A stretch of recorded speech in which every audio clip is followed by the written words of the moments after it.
नमस्कार. आवाज माझा वृत्तवाहिनीत आपल्या सगळ्यांचं स्वागत. वेळेच्या काही ठळक घडामोडींकडे.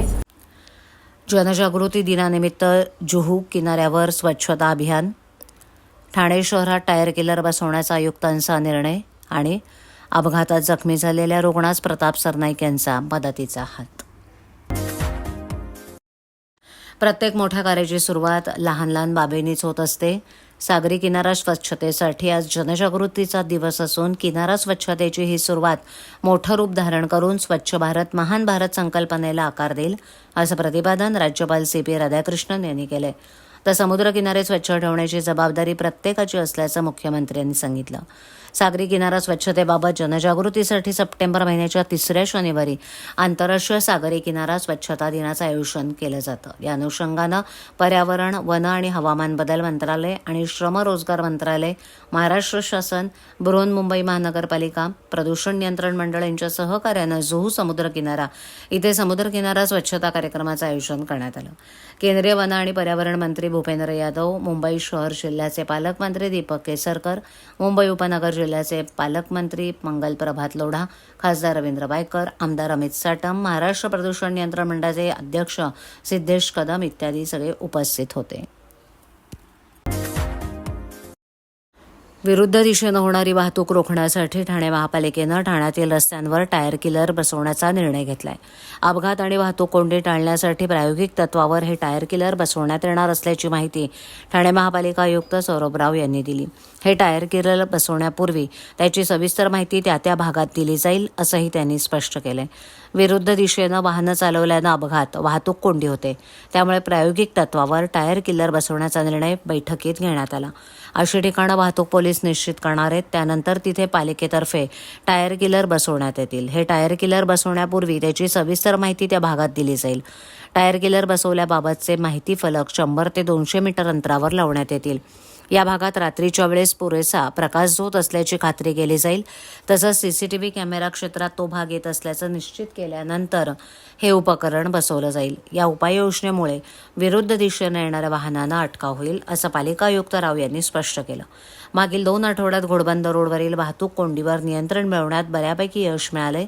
गायमुख घाट, भाईंदरपाडा ते गायमुख या पट्ट्यांमध्ये अजूनही वाहतुकीसंदर्भात काही उपाययोजना करण्याची गरज शिरसाट यांनी व्यक्त केली आहे. 150 ते 200 टन वजनाची वाहनं गायमुख घाटातून जातात. त्यामुळे पावसाळ्यात डांबरी रस्ता सतत खराब होतो. तिथे काँक्रिटीकरणाची आवश्यकता असल्याची माहिती सार्वजनिक बांधकाम खात्याचे अधीक्षक अभियंता तांबे यांनी दिली. हा मार्ग आता मीरा भाईंदर पालिकेकडे हस्तांतरित करण्यात आलाय, असंही ते म्हणाले. त्याचबरोबर कापूडबावडी माजिवडा उड्डाणपुलावरील मुंबईच्या दिशेनं असलेल्या वळण रस्ता विवियाना मॉलपर्यंतच्या रस्त्याचं काँक्रिटीकरण लवकरच केलं जाणार असल्याचं त्यांनी सांगितलं. मेट्रो मार्गिकेलगत सुरू असलेल्या 2 उड्डाणपुलांच्या कामामुळे तेथील मार्गिका अरुंद झाल्यात. त्यामुळे सेवा रस्ते दुरुस्त करावेत, अशी मागणी मेट्रोच्या अधिकाऱ्यांनी केली. त्यावर सेवा रस्त्यावरून अवजड वाहतूक करताना अधिक खबरदारी घेण्याची आवश्यकता नगर अभियंता प्रशांत सोनागर यांनी व्यक्त केली. या समस्येवर तोडगा काढण्यासाठी आधी सेवा रस्त्याचं सक्षमीकरण करावं, असे निर्देश पालिका आयुक्तांनी दिलेत. 20 सप्टेंबरला आमदार प्रताप सरनाईक मतदारसंघात दैनंदिन कामानिमित्त जात असताना रस्त्यात अपघात झाल्याचं त्यांच्या निदर्शनास आलं. आमदार प्रताप सरनाईक यांनी क्षणाचाही विलंब न लावता आपला ताफा थांबवून या अपघातात जखमी झालेल्या रुग्णाची आस्थेनं विचारपूस केली. पोलिसांची मदत घेऊन आमदार सरनाईक यांनी जखमी रुग्णाला उपचारासाठी मीरा भाईंदर येथील स्वर्गीय इंदिराबाई बाबूराव सरनाईक कॅशलेस रुग्णालयात दाखल केलं. रुग्णालयात नेताच रुग्णावर डॉक्टरांकडून त्वरित उपचार करण्यात आले. यावेळेला स्वतः सरनाईक रुग्णासोबत राहून त्यांना धीर दिला. तसंच जखमी रुग्णाच्या नातेवाईकांशी संपर्क करून त्यांना ती माहिती दिली. नवी मुंबई महापालिका हद्दीतील सानपाडा उड्डाणपुलाखाली मोकळ्या जागेत पालिकेकडून विविध मैदानी खेळांची सुविधा उपलब्ध करून देण्यात आली आहे. त्याच धर्तीवर ठाणे महापालिकेकडून मुंबई नाशिक महामार्गावरील नितीन जंक्शन ते कॅडबरी जंक्शन उड्डाणपुलाखालील मोकळ्या जागेमध्ये नागरिकांसाठी मैदानी खेळाच्या सुविधा उपलब्ध करून देण्याचा निर्णय घेण्यात आलाय. त्यामुळे उड्डाणपुलाखालच्या जागेत आता ठाणेकरांना badminton, tennis, volleyball court, skating ring यासारख्या मैदानी खेळाच्या सुविधा उपलब्ध होतील. त्यासाठी सुमारे 1,05,00,000 रुपयांचा खर्च होणार असून ठाणे महापालिका आयुक्तांनी नुकताच या खर्चाला मंजुरी दिली आहे. मुंबई महानगर प्रदेश क्षेत्रामध्ये झपाट्यानं विकसित होणाऱ्या महापालिकांमध्ये ठाणे महापालिकेचा अग्रक्रम आहे. पालिकेचं क्षेत्रफळ 128.23 चौरस किलोमीटर इतकं विस्तीर्ण असून शहरात 377 किलोमीटर लांबीचे रस्ते आणि पदपथ बांधण्यात आलेत. झपाट्यानं वाढणाऱ्या ठाणे शहराचं महत्त्व दिवसेंदिवस वाढत असून शहराची स्मार्ट सिटीच्या दिशेनं वाटचाल सुरू आहे. राज्याचे मुख्यमंत्री एकनाथ शिंदे असल्यामुळे पालिकेकडून या पार्श्वभूमीवर मुख्यमंत्र्यांचे बदलते ठाणे या उपक्रमाची सुरुवात केली आहे. या माध्यमातून एकात्मिक शहर सौंदर्यीकरण प्रकल्पांतर्गत शहराच्या सुशोभीकरणाची कामं हाती घेण्यात आली आहेत. शहरातील रस्त्यांच्या दुतर्फा महापालिका, सरकारी, खाजगी मालकीच्या जागांच्या संरक्षण भिंतींवर 3D पेंटिंगच्या साह्यानं प्रबोधनात्मक नागर, सामाजिक संदेश देऊन परिसराचे सौंदर्यीकरण करण्यात आले. मोकळ्या जागांमध्ये शोभिवंत झाडं, रोपटी लावून हिरवळ वाढवण्यात आली आहे. शिवाय शहरात आकर्षक विद्युतीकरणही करण्यात आल्याचं पालिकेनं म्हणणं आहे.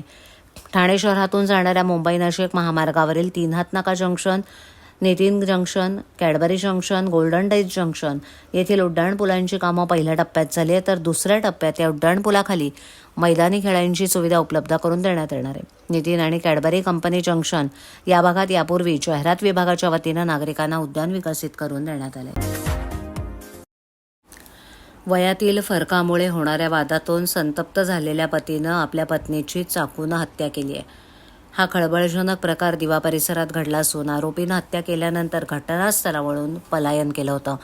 मात्र मुंब्रा पोलिसांनी विशेष टीम तयार करत 24 तासाच्या आत आरोपी पतीला रत्नागिरी जिल्ह्यातील मूळ गावी देव्हारे गावातून बेड्या ठोकल्यात.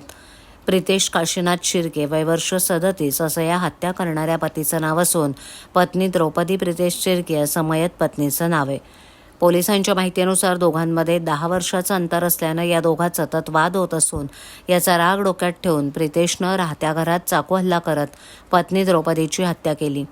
सध्या पोलिसांनी प्रितेशला न्यायालयात हजर केलं असता न्यायालयानं 22 तारखेपर्यंत त्याला पोलीस कोठडी सुनावली असून मुंब्रा पोलीस त्याच्याकडे अधिक तपास करत आहेत.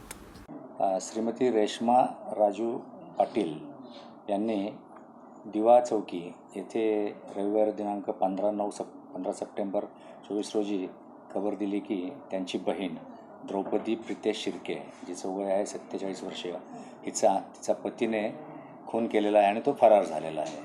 अशी माहिती मिळताच दिवा पोलीस स्टेशनचे अधिकारी AP लोंढे, कोळेकर, खतेले यांनी तात्काळ घटनास्थळी जाऊन भेट दिली. वरिष्ठांना माहिती दिली त्याप्रमाणे सिनियर PI शिंदे आणि आम्ही घटनास्थळाला भेट दिली. तिथे घटनास्थळाचं आम्ही अवलोकन केलं. तिथे मिळालेले पुरावे, त्याचप्रमाणे आजूबाजूला केलेली चौकशी याच्यामधून जी माहिती आम्हाला मिळाली त्या माहितीच्या आधारे आम्ही 4 वेगवेगळी पथकं आरोपीच्या शोधाकरता रवाना केली आणि यातील जो आरोपी आहे प्रितेश काशीनाथ शिर्के, वय 37 वर्ष, याला मंडणगड रत्नागिरी येथून गुन्हा घडल्यापासून 24 तासाच्या आत अटक करून त्याच्याकडून गुन्ह्यात वापरलेलं हत्यार हस्तगत करण्यात आलेलं आहे. प्रितेश शिर्के हा 22 सप्टेंबरपर्यंत पोलीस कोठडीमध्ये आहे. सर, नेमकं हत्येचं कारण काय होतं आणि याच्यावरती याआधी काय गुन्हे आहेत? प्रितेश काशीनाथ शिर्के, वय 37 वर्ष, याच्यावर पूर्वीचा गुन्हेगारी अभिलेख नाही. त्याचप्रमाणे या गुन्ह्याच्या तपासात करत असताना तपासामध्ये असं आढळून आलं की जी मयत आहे द्रौपदी शिर्के, तिचं वय आहे 47 वर्ष आणि आरोपी आहे प्रितेश शिर्के, त्याचं वय आहे 37 वर्ष. या दोघांच्या वयामधील अंतर आणि त्यातून येणारी दादागिरी आणि त्यातून तिचे जे डॉमिनेटिंग स्वभाव होता त्याला कंटाळून त्यांनी त्या घरगुती वादातून ही हत्या केल्याचं निष्पन्न झालेलं आहे. आवाज माझावरील एखादी बातमी पाहिजे राहून गेली असल्यास यूट्यूबवरती तुम्ही पाहू शकता. तर मग नक्की सबस्क्राईब करा आवाज माझा. आजच्या ठळक घडामोडी शेवटी पुन्हा एकदा. जनजागृती दिनानिमित्त जुहू किनाऱ्यावर स्वच्छता अभियान. ठाणे शहरात टायर किलर बसवण्याचा आयुक्तांचा निर्णय. आणि अपघातात जखमी झालेल्या रुग्णास प्रताप सरनाईक यांचा मदतीचा हात. आपल्या विभागातील काही सूचना अथवा समस्या असल्यास ते आमच्यापर्यंत जरूर पोहोचवा. आम्ही तुमचा आवाज नागरिकांपर्यंत नक्की पोहोचवू. आम्हाला संपर्क करण्यासाठी आमचा पत्ता आवाज माझा 103 साईल 1 आदर्श नगर कोलबाड रोड ठाणे पश्चिम. आमचा दूरध्वनी क्रमांक 7666213141. आमचा ईमेल ID awazmaza.tvnews@gmail.com. तर पुन्हा भेटू याच वेळी याच ठिकाणी काही नवीन घडामोडींसह आवाज माझा वृत्तवाहिनी. तोपर्यंत नमस्कार.